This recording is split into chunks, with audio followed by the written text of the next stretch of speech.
यह कहानी भविष्य की है, जहां एक भयंकर युद्ध 60 मिनट वार ने पूरी दुनिया को तबाह कर दिया है। इस युद्ध के बाद दुनिया की सभ्यता खत्म हो गई और इंसानों ने जीने के लिए एक अजीब तरीका अपनाया। उन्होंने अपने शहरों को विशाल पहियों पर रखकर चलने वाला शहर बना दिया। अब ये शहर छोटे शहरों को निगलकर संसाधन जुटाते हैं और इसे कहा जाता है म्युनिसिपल ड्राविंसम। इन घुमंतू शहरों में सबसे बड़ा और ताकतवर शहर है लंदन। वहीं से इस फिल्म की कहानी शुरू होती है। लंदन एक छोटे से शहर का पीछा कर रहा है। ये छोटे शहर अपनी जान बचाने के लिए भाग रहे हैं, लेकिन लंदन उन्हें पकड़कर निगल जाता है। लंदन के अंदर ऊंची जाति के लोग रहते हैं, जबकि छोटे शहरों से लाए गए लोग निचले स्तर के माने जाते हैं। इसी छोटे शहर से एक रहस्यमयी लड़की आती है, हेस्टर सा। उसका चेहरा एक तरफ से बुरी तरह से कटा हुआ है, यानी कि उसके चेहरे पर कट का निशान लगा हुआ है और उसके दिल में बस एक ही मकसद है, बदला लेना। जब लंदन उसे निगलता है, वो भीड़ का फायदा उठाकर लंदन के सबसे ताकतवर आदमी वैलेंटाइन पर हमला कर देती है और कहती है, ये तुम्हारे लिए है, पिंडोरा शाह के लिए। वैलेंटाइन बच जाता है, लेकिन उसका सच सामने आने लगता है। वैलेंटाइन का एक सहायक है टॉम, जो एक जिज्ञासु इतिहास शोध करता है। वो हेस्टर को पकड़ लेता है, लेकिन तभी वैलेंटाइन उसे भी नीचे फेंक देता है ताकि उसका राज छुपा रहे। अब टॉम और हेस्टर दोनों लंदन से बाहर रेगिस्तान में फंसे हुए हैं।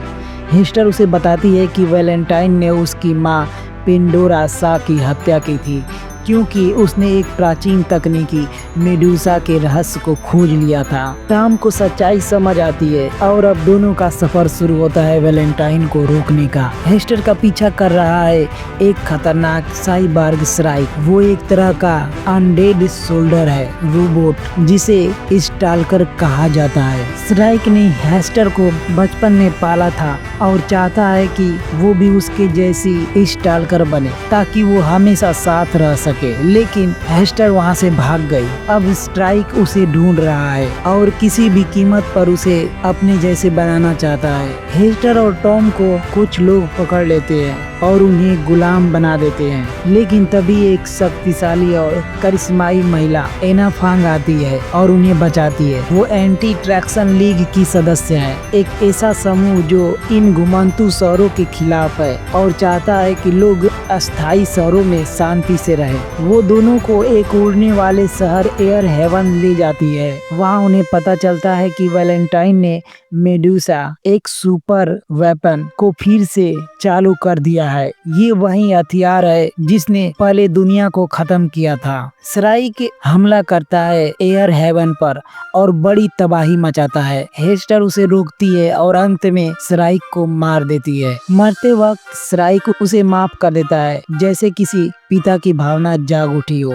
अब हेस्टर और टॉम एना फांग के साथ मिलकर वैलेंटाइन को रोकने निकलते हैं। वैलेंटाइन का इरादा है सान गाउ नाम के एक शांति पसंद देश को मेडूसा से उड़ाकर लंदन को और ताकतवर बनाना। एना फांग, हेस्टर और टॉम लंदन में घुसने की योजना बनाते हैं ताकि मेडूसा को नष्ट किया जा सके। वैलेंटाइन ने मेडूसा को पूरी तरह से सक्रिय कर लिया है। अब सान गाउ की शील्ड वॉल को तोड़ने की तैयारी में है। टॉम एक पुराना हवाई जहाज उड़ाकर लड़ाई में शामिल होता है, जबकि हेस्टर अंदर से लंदन में घुसती है। वहाँ उसका सामना वैलेंटाइन से होता है, जहाँ उसे पता चलता है कि वैलेंटाइन ही उसका सगा पिता है। पर हेस्टर को उसकी भावनाओं से ज्यादा इंसानियत की परवाह है। वैलेंटाइन भागने की कोशिश करता है, लेकिन हेस्टर उसे रोकती है। मेडूसा को हेस्टर वही एनर्जी कोर निकाल कर निष्क्रिय कर देती है, जिसे उसकी माँ ने छुपाया था लैकिट में।